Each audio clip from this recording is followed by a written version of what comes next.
очень ценно, что мы собрались. Конечно, хочется, чтобы в следующий раз, чтобы народу было здесь больше, чтобы мы ценили Бакый Урманче, и çünkü Бакый Урманче, шуннан да аның исеме дә Бакый, мәңгелек дигән сүзне аңлата. Һәм шуннан да ул безнең кадергә бик мохтаҗ. Без аңа ел саен, һәм инде бу көнне генә түгел, һәр вакыт шушы һәйкәлгә чәчәкләр китерсәк иде.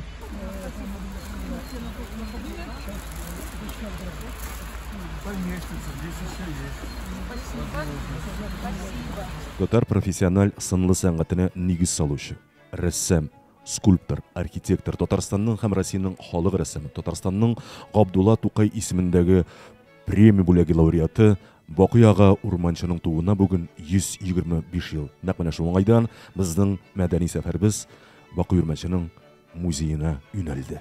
Наше мероприятие мы начинаем с выступления государственного струнного квартета Республики Татарстан под руководством профессора Сагиева Расульченко.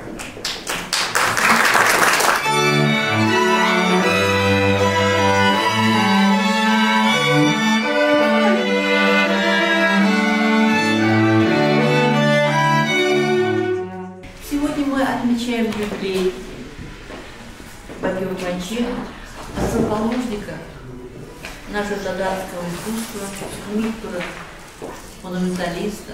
Надо сказать, что очень талантливый, очень трудолюбивый и положительный во взаимоотношениях был человек. Больше того, он мастер и психологического портрета.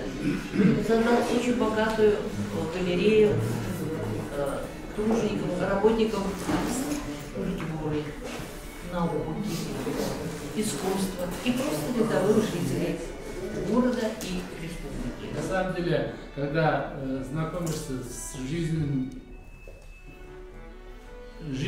Бакы Урманча, его творчеством, поражаешься, насколько он был многогранный, насколько он был талантлив не только в рисовании, в баяне и в других направлениях творчества. Кто знает его творческий путь, он начинал снизу. Снизу начинал и вот достиг самых высот в своем, сказать, творчестве, в своем жизненном пути. У него вот сквозит какая-то такая светлая простота, что ли скажу, любовь к своему народу. Здесь нет никаких напыщенности, искусственности. Все просто и в то же самое время настолько выразительно, настолько знакомо и поэтому трогает душу. Җәмәгать, чыннан да шулай, әгәр дә инде шигырьят дигәч, күз алдыбызга беренче булып Габдулла Тукай басы.